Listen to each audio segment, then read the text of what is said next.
ایران کا اسرائیل پر بڑا حملہ، بیلسٹک میزائلوں کی بارش کر دی۔ ایرانی میڈیا کے مطابق اسرائیل پر 400 سے زائد میزائل فائر کیے گئے۔ ایرانی حکام کا کہنا ہے حملوں میں اسرائیل کے 3 فوجی اڈوں کو نشانہ بنایا گیا۔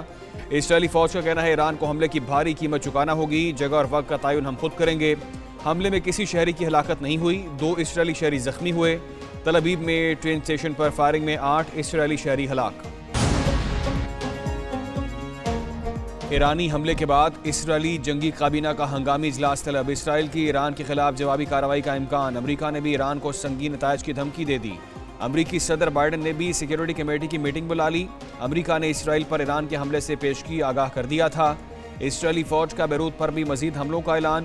گزشتہ شب اسرائیل کی زمین فوج بھی لبنان میں داخل ہوئی، حزب اللہ کے ٹھکانوں کو نشانہ بنایا۔ حزب اللہ نے اسرائیل میں موساد ہیڈ کوارٹرز پر میزائلوں سے حملہ کیا۔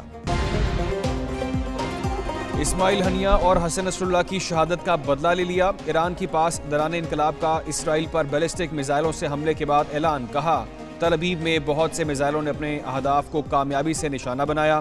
اسرائیل کے میزائل دفاعی نظام آئرن ڈوم کو بھی چکما دیا۔ اگر اسرائیل نے اس پر دوبارہ کوئی رد عمل دیا تو اس سے بھی بڑا حملہ کریں گے۔ ایران نے ممکنہ جوابی حملے کے پیش نظر اپنی فضائی حدود کو بند کر دیا۔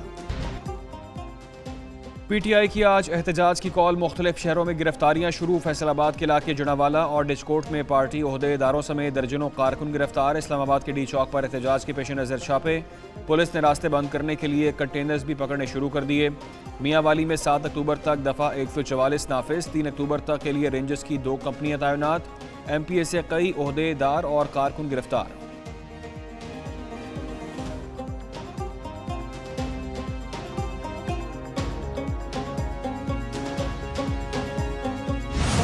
جج کے خلاف کوئی بولے تو آپ کو زندگی بھر کا سزا ملے گا۔ یہ فریڈم آف دا اسپیچ ہے کہ آپ کوئی فیصلہ دے، آپ کسی وزیر اعظم کو نکالے، آپ 18ویں ترمیم کو 19ویں ترمیم میں تبدیل کرے اور ہم چو تک نہ کر سکیں۔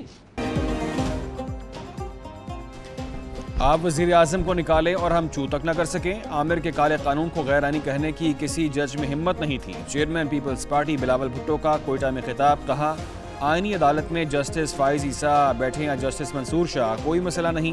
آئینی اصلاحات کسی کو روکنے اور کسی کو بنانے کے لیے نہیں، چاروں صوبوں کو یکساں حقوق دینا چاہتے ہیں۔ جو آئینی عدالت کو نہیں مانتا وہ وکالت اور سیاست چھوڑ دے۔ ہر رکن پارلیمنٹ کو مرضی کے مطابق ووٹ کا حق ہے۔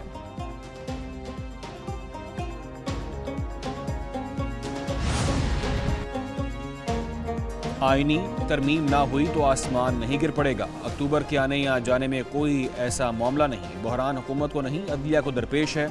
آئینی ترمیم کے بدلے فضل الرحمان کو کوئی پیشکش نہیں کی گئی۔ وزیر اعظم کے مشیر رانا ثناء اللہ کی پروگرام میں ایک پیج میں بات چیت، کہا فضل الرحمان کی تجویز پر پارلیمنٹ کا اجلاس مؤخر کیا تھا۔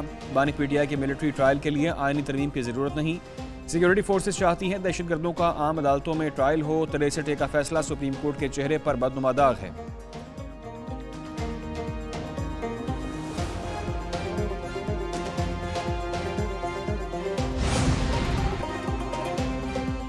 پی ٹی آئی نے اپنے تمام ایم این ایز کو انڈر گراؤنڈ کر دیا، کسی احتجاج میں شریک نہیں ہوں گے۔ سیکرٹری اطلاعات شیخ وقاص کہتے ہیں پارٹی کے تمام ارکان قومی اسمبلی محفوظ ہیں۔ آئینی ترمیم اور 63A کے معاملہ طے ہونے تک انڈر گراؤنڈ رہیں گے۔ پارلیمانی رہنماؤں کے اجلاس میں بلایا گیا تو شریک ہوں گے۔ احتجاج کی ہدایت بانی چیئرمین نے دی۔ دوسری جانب جماعت اسلامی کا پی ٹی آئی سے مذاکرات، حافظ نعیم اور لیاقت بلوچ کی بیرسٹر گوہر شیخ وقاص سلمان اکرم سے ملاقات، آئینی ترمیم اور احتجاج پر مشاورت ہوئی۔ جسٹس منیب اختر کے خط کے بعد 63A کیس کا بینچ تبدیل، پروسیجر کمیٹی اجلاس میں جسٹس منصور شاہ کی پھر عدم شرکت۔ چیف جسٹس فائز عیسیٰ نے کیس کی سماعت میں ریمارکس دیے، آج کل سپریم کورٹ میں کچھ بھی بند دروازوں کے پیچھے نہیں ہو رہا۔ بینچ میں شمولیت کی درخواست پر جسٹس منیب اختر کا موقف برقرار رہا۔ جسٹس منصور شاہ کا نام تجویز کیا تو انہوں نے بھی بینچ میں شمولیت سے انکار کیا۔ انکار کے بعد جسٹس نعیم اختر کو بینچ میں شامل کیا۔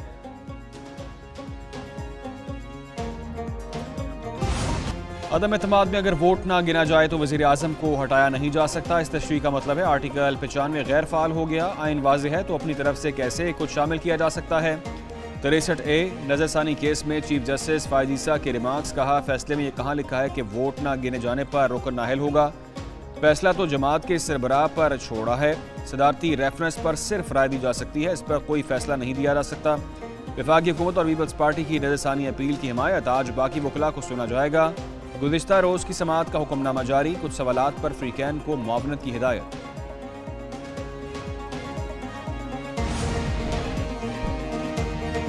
بانی پی ٹی آئی کے وکیل علی ظفر کی 63A نظر ثانی اپیل کی مخالفت، دلائل میں کہا نوٹس ملے گا تو جیل جا کر ہدایات لیں گے۔ چیف جسٹس نے ریمارکس دیے، کیا ہر کسی کا دروازہ کھٹکھٹا کر نوٹس دیں؟ موجودہ صدر پاکستان نے نظر ثانی دائر نہیں کر رکھی، سابق صدر معاونت کرنا چاہیں تو ویلکم۔ صدر سپریم کورٹ بار شہزاد شوکت نے کہا 63A کے فیصلے میں آئین کو دوبارہ لکھنے کی کوشش کی گئی۔ وکیل پیپلز پارٹی فاروق نائک نے کہا انحراف کا اطلاق تب ہوگا جب ووٹ گنا جائے گا۔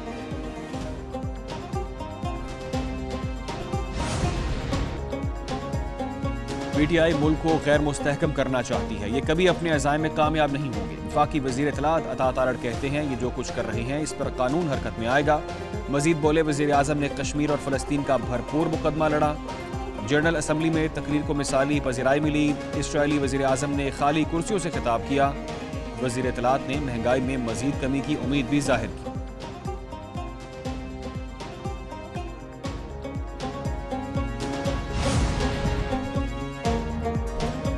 مہنگائی میں مزید کمی حکومت کے اندازوں سے بھی نیچے آ گئی۔ دائرہ شماریات کے مطابق شہری علاقوں میں مہنگائی 9.3، دیہات میں 3.6% پر آ گئی۔ ستمبر میں مہنگائی کی سالانہ شرح 6.9% کے سنگل ڈیجٹ پر آ گئی۔ گزشتہ ماہ مہنگائی کی شرح میں 0.5% کی کمی ریکارڈ۔ حکومت نے ستمبر اکتوبر میں مہنگائی 8 سے 9% رہنے کی پیشگوئی کی تھی۔ گزشتہ ماہ سبزی، پھل، آٹا، گندم، دال اور ماش سستی ہوئی۔ بیسن، دال چنا، سفید چنا، انڈے، گوشت اور آلو مہنگے ہوئے۔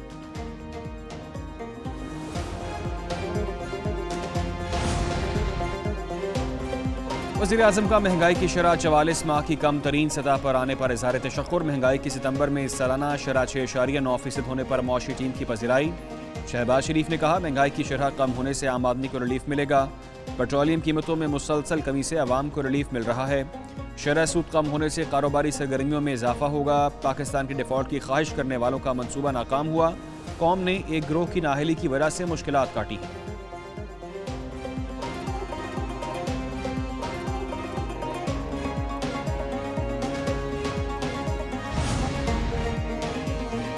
آنکھوں کی بیماری ٹریکوما کا پاکستان سے خاتمہ ہو گیا۔ بروقت علاج سے لاتعداد لوگوں کی بینائی بچ گئی۔ وزیر اعظم شہباز شریف کا تقریب سے خطاب، کہا امید ہے ٹریکوما کی طرح پولیو کا بھی خاتمہ ہوگا۔ پاکستان سے ہیپاٹائٹس کے بھی خاتمے کی ضرورت ہے۔ دوسری جانب وزیر اعظم کی نائب وزیر اعظم اسحاق ڈار کی رہائش گاہ پر آمد، اسحاق ڈار کے بڑے بھائی کے انتقال پر افسوس کا اظہار اور فاتحہ خوانی کی۔ وزیر داخلہ محسن نقوی بھی وزیر اعظم کے ہمراہ تھے۔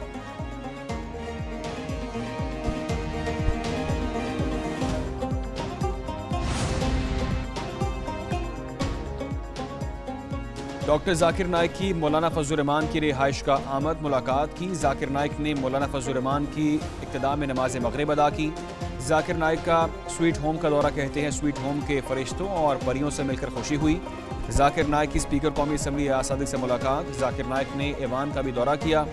ذاکر نائک آج کراچی پہنچیں گے، جامعہ بنوریہ کا دورہ کریں گے۔